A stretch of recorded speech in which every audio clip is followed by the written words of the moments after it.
अस्सलाम वालेकुम guys, welcome to bike man पीके।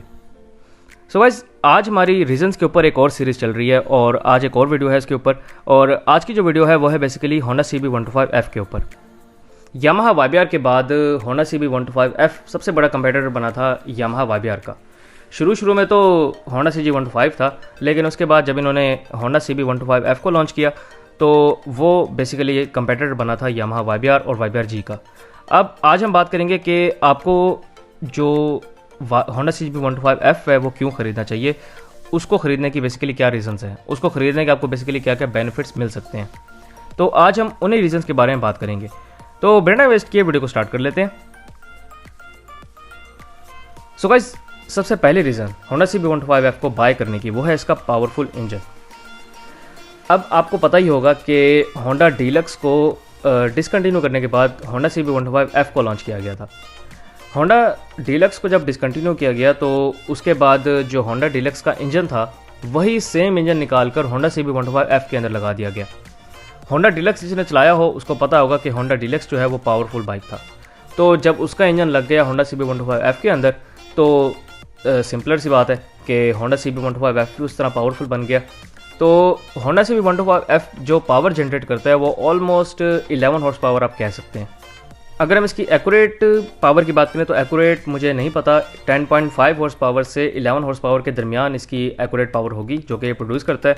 और उसके अलावा इस बाइक के अंदर आपको जो इंजन मिल रहा है वो ओवरहेड वाल्व टेक्नोलॉजी का है। तो ओवरहेड वाल्व होने की वजह से बाइक पावर ज़्यादा जनरेट करता है, जिसकी वजह से आपको जो पावर है वो होंडा CB125F के अंदर अच्छी फील होती है।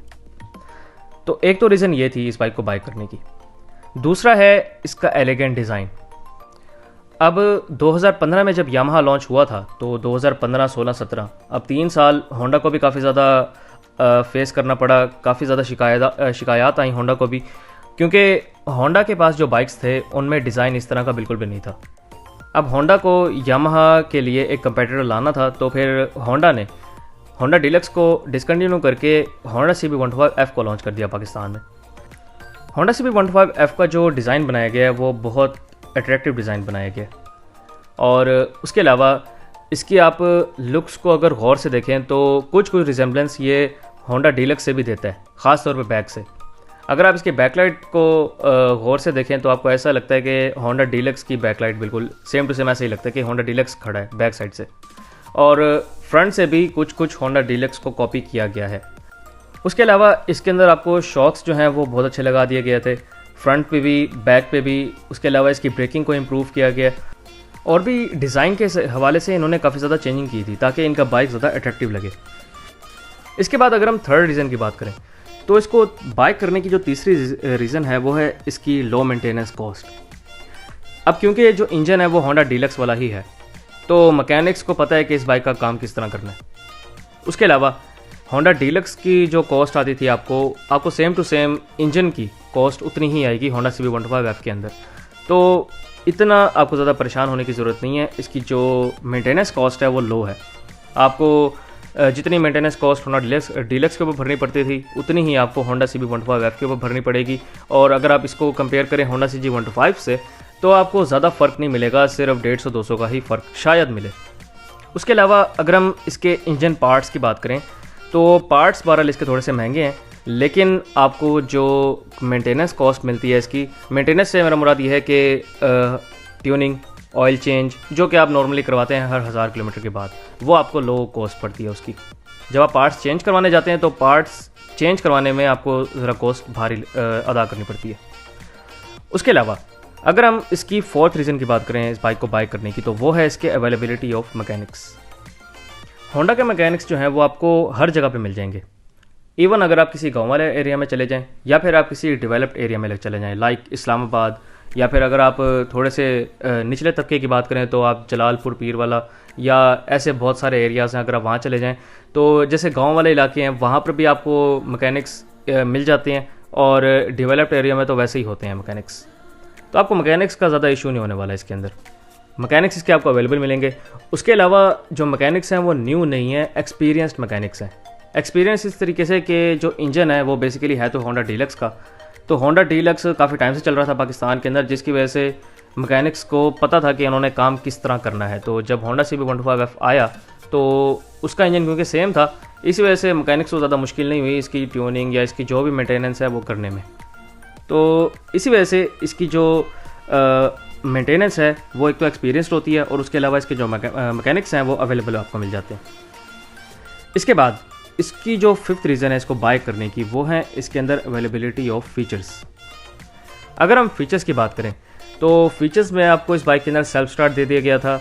इस बाइक के अंदर आपको जो असेंबलीज़ हैं उनका डिज़ाइन चेंज करके दिया गया था और इसका जो मीटर है उसके अंदर भी चेंजिंग की गई थी और उसके अंदर भी आपको फीचर्स अवेलेबल कर दिए गए थे।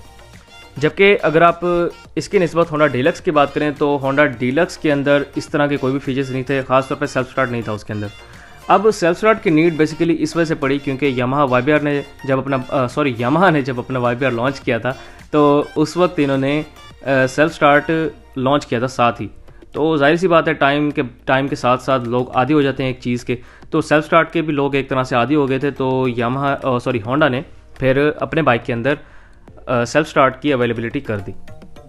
तो इस बाइक के अंदर आपको फीचर्स वाइज भी अच्छे फीचर्स आपको मिल जाते हैं इस बाइक के अंदर। सो गाइस, ये थी कुछ रीजंस होंडा CB125F को बाय करने की। अब इसमें बेसिकली एक और रीज़न भी बन सकती थी, वो थी इसकी कंफर्ट। अब मैंने कंफर्ट को इस वजह से ऐड नहीं किया क्योंकि 125cc कैटेगरी के अंदर आपको इससे ज़्यादा कंफर्टेबल बाइक्स भी मिल रहे हैं, इसी वजह से मैंने इसके अंदर कंफर्ट को ऐड नहीं किया। लेकिन अगर आप इसको कंपेयर करें होंडा डीलक्स से, होंडा CG125 से, होंडा CG125SE से, तो आपको ज़्यादा कंफर्टेबल मिल रहा है ये बाइक उनकी निस्बत। इसकी जो सीट है, इसकी सीट बहुत अच्छी सीट है। होंडा CB150F और होंडा CB125F, इन दोनों बाइक्स की जो सीट्स हैं होंडा के तमाम बाइक्स को कम्पीट करती हैं और तमाम बाइक्स की सीट से ज़्यादा बेहतर है इनकी सीट।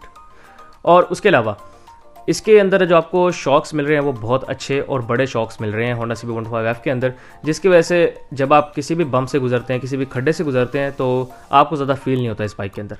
बस एक डाउन साइड आपको मिलता है, वो है इसका इंजन पावरफुल है लेकिन वाइब्रेशन लेस नहीं है इंजन। वाइब्रेशन लेस इस वजह से नहीं है क्योंकि इसका जो टेक्नोलॉजी है इसके इंजन के अंदर वो है ओवरहेड वाल्व।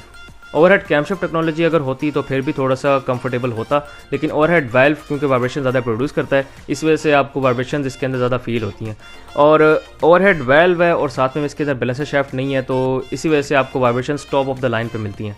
लेकिन ये वाइब्रेशन कुछ कंट्रोल हो जाती हैं क्योंकि इस बाइक का डिज़ाइन इस तरह का बनाया गया है, इसके शॉक्स अच्छे कर दिए गए हैं, इसकी सीट ज़्यादा नरम कर दी गई है, जिसकी वजह से आपको जितनी वाइब्रेशन होंडा CG125 CG125SE के अंदर मिलती हैं उतनी वाइब्रेशन आपको इस बाइक के अंदर नहीं मिलती।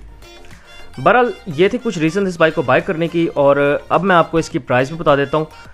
तो होंडा ने अपने बाइक्स की प्राइसेस को रिसेंटली चेंज किया था और चेंज करने के बाद अब होंडा CB125F की जो लेटेस्ट प्राइस चल रही है वो है 2,36,900 रुपये, 2,36,900 रुपीज़ इस बाइक की न्यू प्राइस है।